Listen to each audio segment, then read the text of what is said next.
Our New Testament reading, which we will read responsively, is selected verses from the 25th chapter of the Gospel according to Matthew. When the Son of Man comes in his glory and all the angels with him, then he will sit on the throne of his glory. All the nations will be gathered before him, and he will separate people one from another, as a shepherd separates the sheep from the goats. And he will put the goats at the left. Then the king will say to those at his right hand,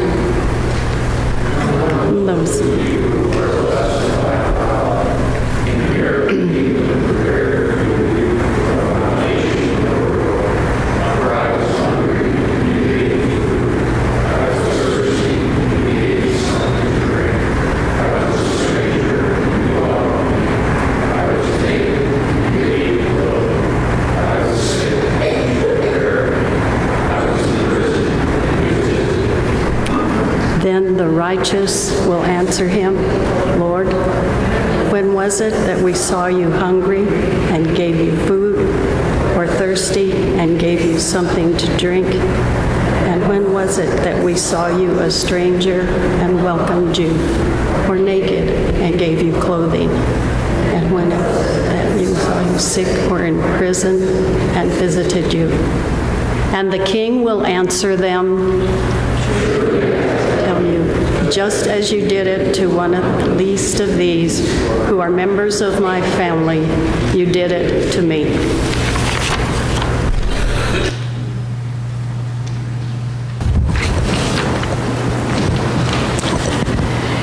Here's a memory question. Do you remember back to the days when you pulled into the gas station and someone would come up and put gas in your car?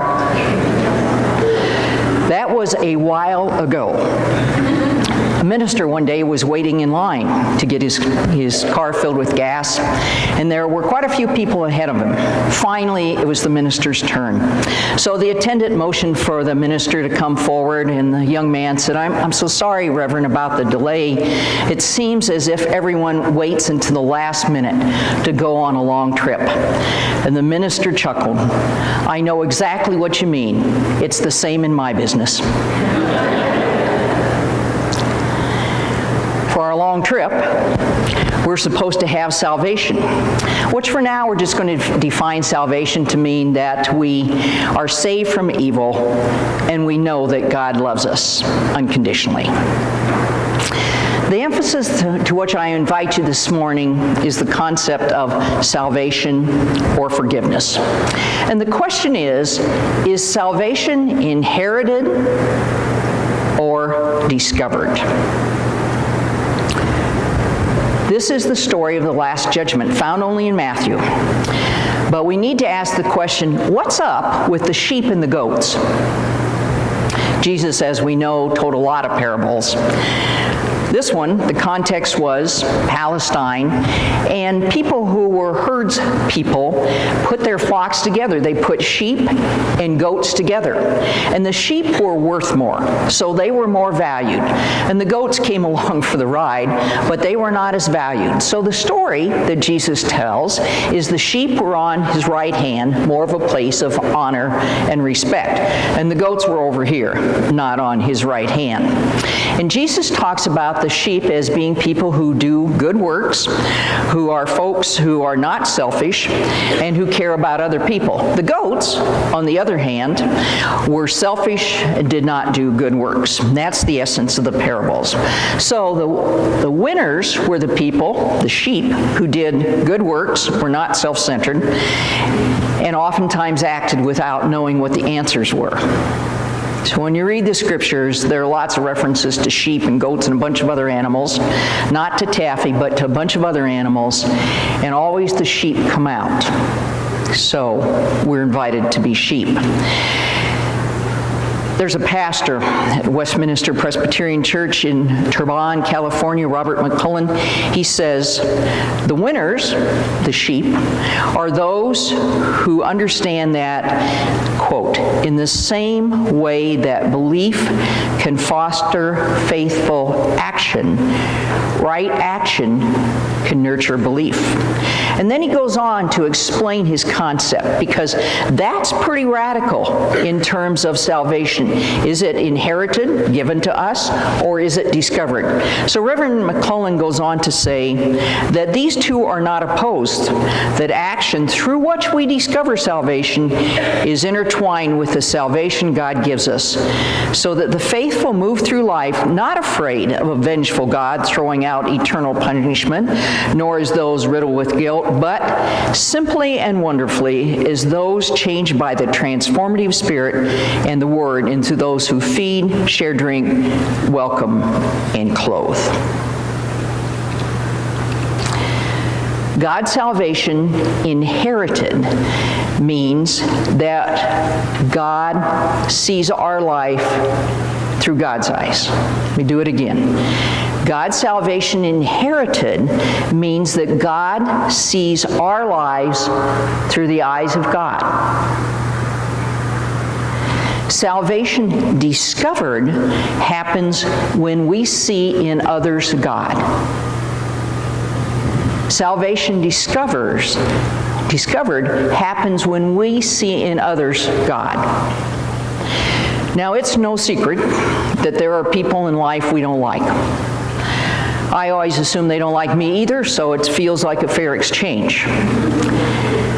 But what I learned years ago was this: if I can see God in those people, I am at least being faithful. It may not be pleasant, but I am at least being faithful, because that is salvation discovered, when we see in each other God.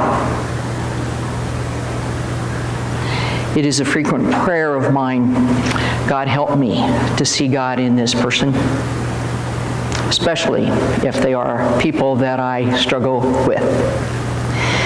Maybe the greatest question in seminary is this: is Hitler in heaven? Is Hitler in heaven? And that's kind of the bottom line to this question about salvation.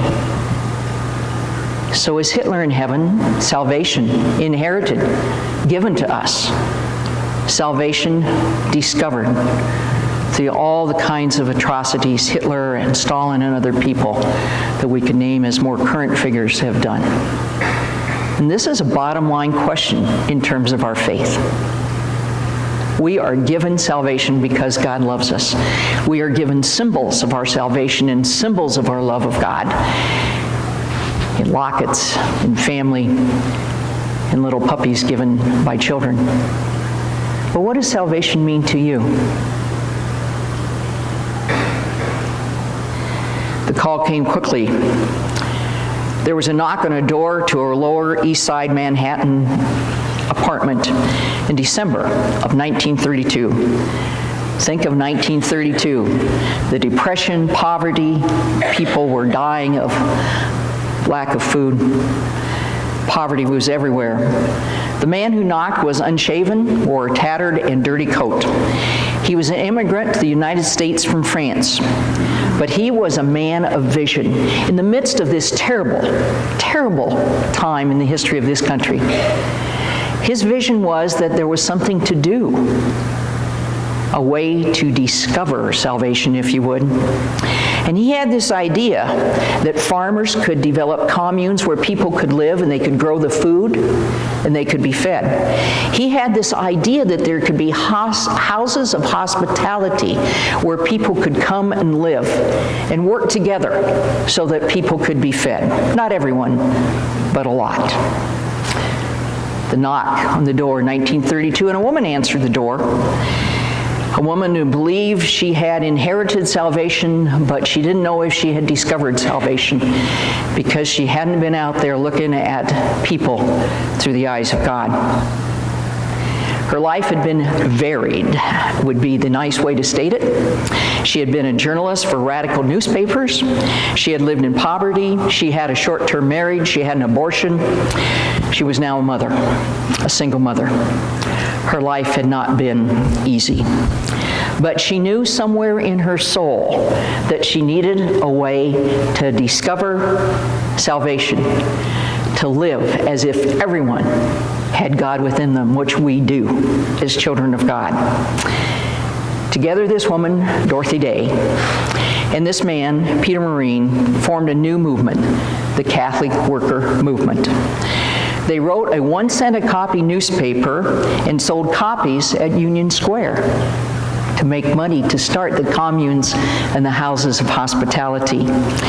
Many houses of hospitality grew, where the poor, the marginalized, the disenfranchised of society could live.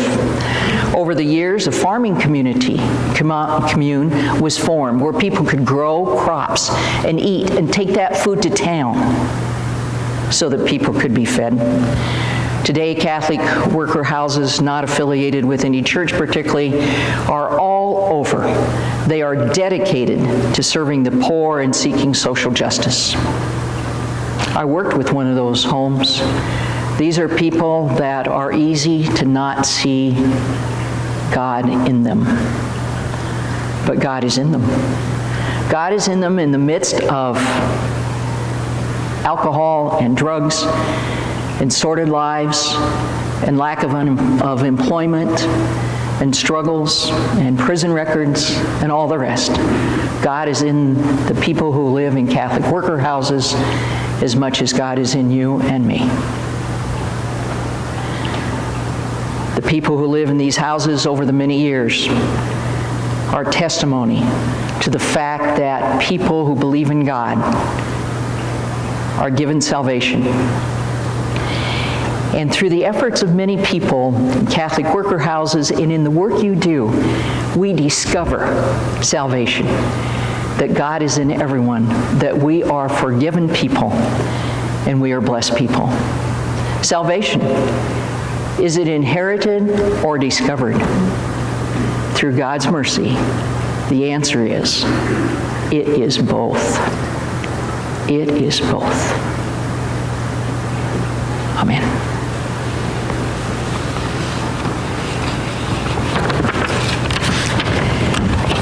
There are things on your heart, things that might be joyful.